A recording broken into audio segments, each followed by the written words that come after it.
ઘણા લોકોને ખબર નથી માં બગલામુખી માતાજીનું પ્રગટ્ય સ્થાન ક્યાં છે. શ્લોકમાં પણ વર્ણન છે કે ગુજરાત, સૌરાષ્ટ્ર, કાઠિયાવાડ.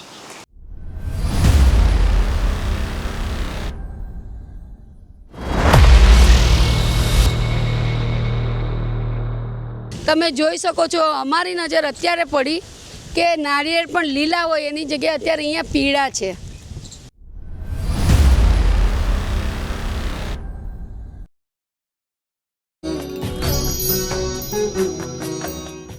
નમસ્કાર મિત્રો, ભક્તિ અમૃતમાં આપનું હાર્દિક સ્વાગત છે. હું છું નીલમ. મિત્રો, અત્યારે હું તમને એક એવી જગ્યાએ તમને બતાવીશ, દર્શન કરાવીશ. તમને પણ આશ્ચર્ય થશે કે શું ખરેખર આ બગલામુખીમાં ગુજરાતમાં છે? હા મિત્રો, કારણ કે સૌરાષ્ટ્રમાં આવેલું છે બગલામુખીમાંનું મંદિર. આપણે નલખેડા એટલે ઉજ્જૈન પાસે આપણે એ એપિસોડમાં તમે જોયું કે બગલામુખીમાં ત્યાં બિરાજમાન છે. પણ બગલામુખીમાં ગુજરાતમાં એટલે કાઠિયાવાડમાં ત્યાં બગલામુખીમાંનો જન્મસ્થળ છે.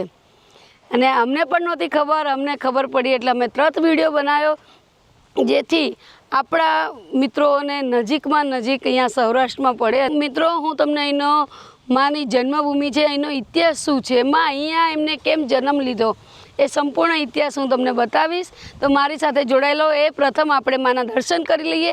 તો મારી સાથે ચલો.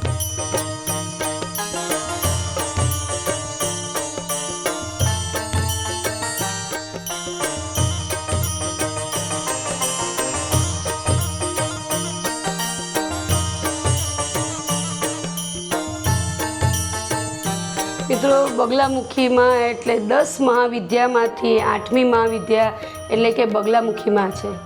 તો મિત્રો, આપણે દર્શન કરીએ અને સૌ પ્રથમ તો માના દર્શન કરો.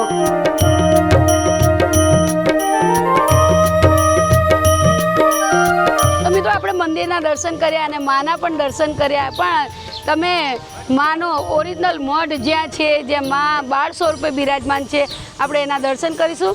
અને મિત્રો, જેવો મંદિરથી 1.5 કિલોમીટર અંદર આવો એટલે માનું જે ઓરિજિનલ મઢ છે એના અહીંયા આપણે દર્શન કરીશું.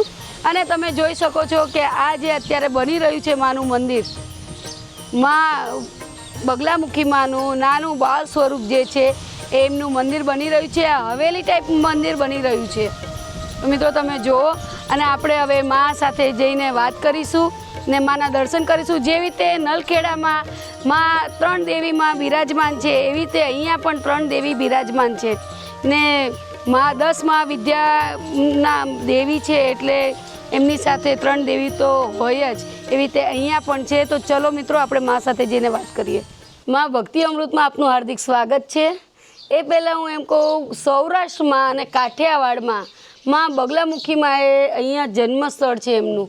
તો અત્યાર સુધી હું તો ભક્તિની ચેનલ ચલાવું છું માં, પણ મને જાણ નહોતી. કારણ કે મારા તો અનેક અમે મંદિરે જઈને શૂટિંગ કર્યું છે. નલખેડા પણ જઈને માં બગલામુખીનું મેં શૂટિંગ કર્યું છે.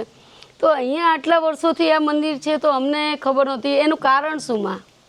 એમાં એવું છે કે આ માં બગલામુખી માતાજીનું કે 12મી પેઢીથી આ અમે સેવા કરીએ છીએ. અત્યારે જે મારા દીકરા છે એ 12મી પેઢી થાય છે.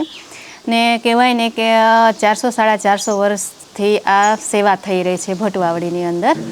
એટલે બગલામુખી માતાજીની અત્યારે હાલ જે ગામની અંદર માતાજીનું મંદિર છે, ત્યાં મોટા બિરાજમાન છે માતાજી. ને અહીંયા છે એ બાલ સ્વરૂપ છે, બરાબર.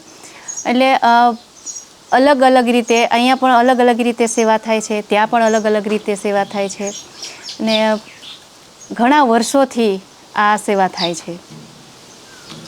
અને માં અહીંયા બાળ સ્વરૂપે છે એટલે આપણે ગુજરાતમાં પહેલું એલું, એટલે આપણે ઘણી ખરી ગુજરાતની જનતા છે એને ખબર નથી કે બગલામુખી માનું મંદિર અહીંયા છે. એની વિશે મને કંઈક કહો. હા, એમાં એવું છે કે ઘણા લોકોને ખબર નથી માં બગલામુખી માતાજીનું પ્રગટ્ય સ્થાન ક્યાં છે. શ્લોકમાં પણ વર્ણન છે કે ગુજરાત, સૌરાષ્ટ્ર, કાઠિયાવાડ, એવી રીતે આનું વર્ણન પણ છે. પણ કઈ જગ્યાએ છે એ લોકોને નથી ખબર. તો આ ભટવાવડી ગામ છે ને કે આયા બગસરાની અંદર જે માં બગલામુખી માતાજીનું બગેશ્વર મહાદેવ છે, પછી હરિદ્રા સરોવર એટલે કે સતયુગની અંદર જે હતું કે ત્યારે તો એ સતયુગની અંદર તો જે હતું એ હતું જ બરાબર, પણ હવે એનો આગળ વધારે વિકાસ થતો ગયો કે હરિદ્રા સરોવર કઈ જગ્યાએ છે, શું છે એ લોકોને પણ નથી ખબર બરાબર. તો એ કહેવાય ને કે એ 20 કિલોમીટરની અંદર આખું એનું બધું બતાવે છે કે અહીં આ જગ્યાએ આવી રીતે છે એમ. આ તમને જમીન કેવી રીતે મળી? આ ભટ્ટ પરિવારને જ કેમ મળી? હા, એમાં એવું છે કે ભટ્ટ પરિવારને જ્યારે નવાબ સરકારની અંદર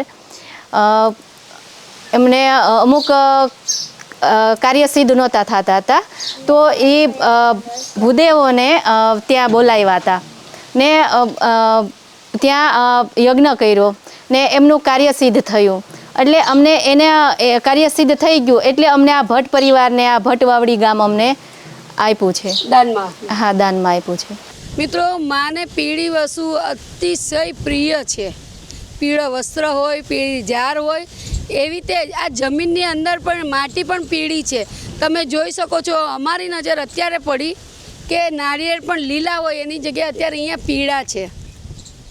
અહીંયા ચણા પણ પીળા હોય છે અને આ ખેતરમાં પણ ગમે તે ચકલીઓ પણ અહીંયા તમે જુઓ તો પીળી આવે છે. એટલે માને અતિ પ્રિય કલર એટલે પીળો કલર છે.